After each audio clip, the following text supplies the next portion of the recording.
Welcome to my second budget PC build.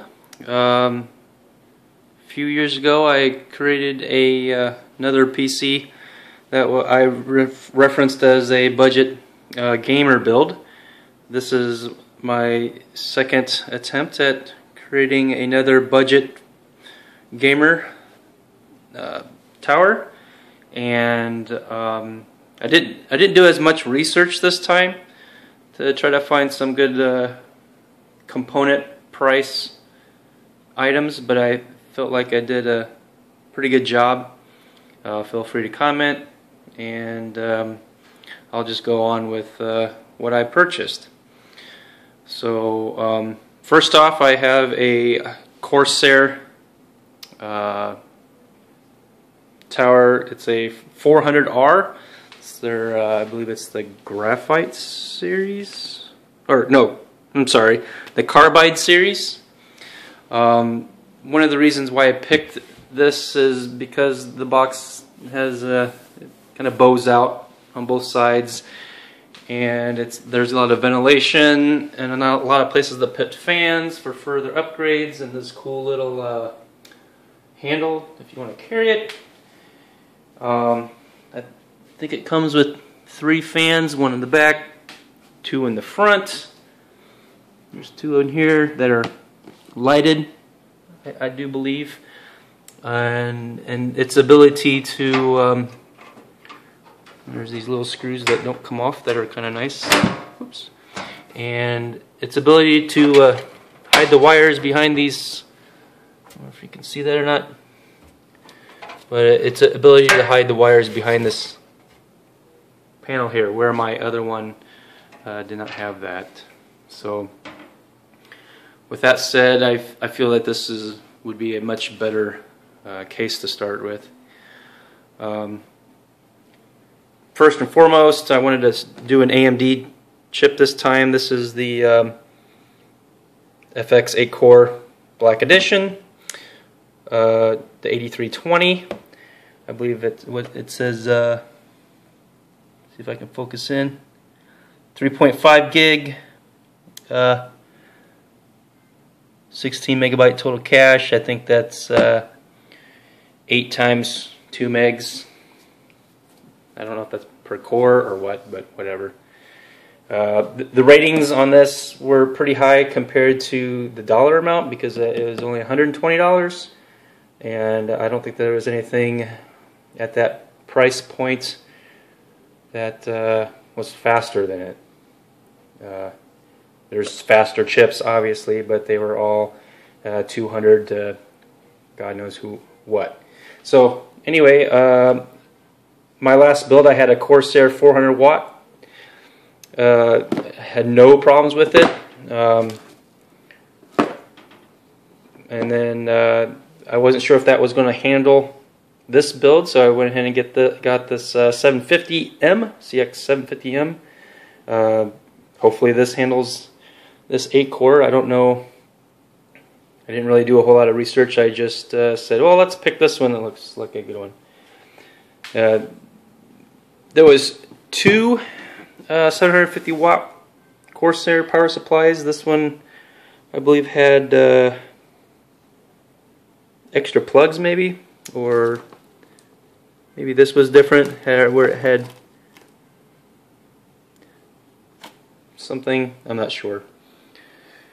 Call me retarded. I don't know. But so anyway, on with the motherboard. I picked an ASUS. My last board was an ASUS. Sorry about the glare. I just started having problems with it, and I think it has my old one. It was a P4Q SER board. Again, I think that it's been like 5 years now, but I had upgraded to a I think it was a GTS 450 graphics card, and I just started having some issues every once in a while with what I believe is a driver for the card versus, and I think there must be some compatibility issues with how I have the board set up, but I'm not really sure what's going on. But I just thought I start a new build. So anyway, I've got this M5A97 LER 2.0 board. Again, it's 9 series chipset, and for the AMD, it's also crossfire ready. Not that I'm doing any of that, but whatever. I also got this ASUS. I like the ASUS Radeon HD 7870. It's a 2 gig DDR5. It's got the PCI 3.0, and obviously it can go up a lot higher than what it is. I like to read something on here. It's kind of funny. It says, combine this processor with AMD Radeon HD graphics and AMD 9 series chipsets to enjoy the ultimate HD experience with supercharged responsive gameplay and mega multitasking performance. Well, there's your 9 series chipset, and there's your Radeon HD graphics card. So hopefully this will be just fine and dandy. I like getting things that have the ability to overclock, upgrade later, and then I just don't do anything with it, because in my sense, I feel like if the item can actually work harder than the way I buy it, then that means if I leave it the way it is, it should be kind of like on cruise control the whole time, so that I should never have any problems with it overheating or anything like that. So that's kind of my idea. My old processor was E8500, and if you remember, the E8500 it's a dual core processor that is made to be overclocked. I never overclocked it, and I never really had any problems with it. But so to each their own. If you like pushing the performance of that, I don't really care to do any of that stuff. I just like some good reliability.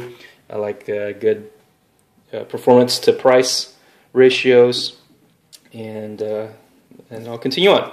So anyway, I got this some G.Skill Ripjaws, compatible with the AMD AM3 Plus, which is what this processor is. Somewhere, probably says it somewhere.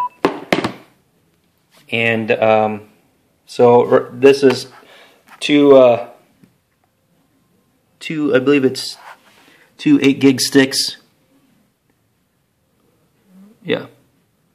So, and then I also got this Kingston 120 gig SSD drive to put my OS on. So, because I've been reading that if your OS is on an SSD drive, since there's no disks to spin, that you have a faster response, and everything will be faster. It also came with this game. I'm expecting it to be horrible, but maybe it's just some old school shoot 'em up kind of stuff, so who cares, it's free. But this is going to be my new build. As you know, there's some pieces missing. My old 1 terabyte drive, I'm going to probably pull it out and turn it into a slave. And so being a budget build altogether, I did get this on Black Friday, or the Saturday, I think it was Black Friday, and there was a lot of rebates going on. Total cost for these items, I believe, was about $750 or 740, something like that. But there was $120 of rebates, so that pulls it down to about $620, $630 or so. So I'm expecting some pretty stellar performance out of this stuff, and a better quality than what I'm currently running with only a 2-core. And currently I'm only running 2-core with 4 gigs of RAM and the 1 gig GTS 450, which is sufficient. It's starting to show some hiccups, and I just wanted to start another build, and this is it. And thanks for watching, and have a good day.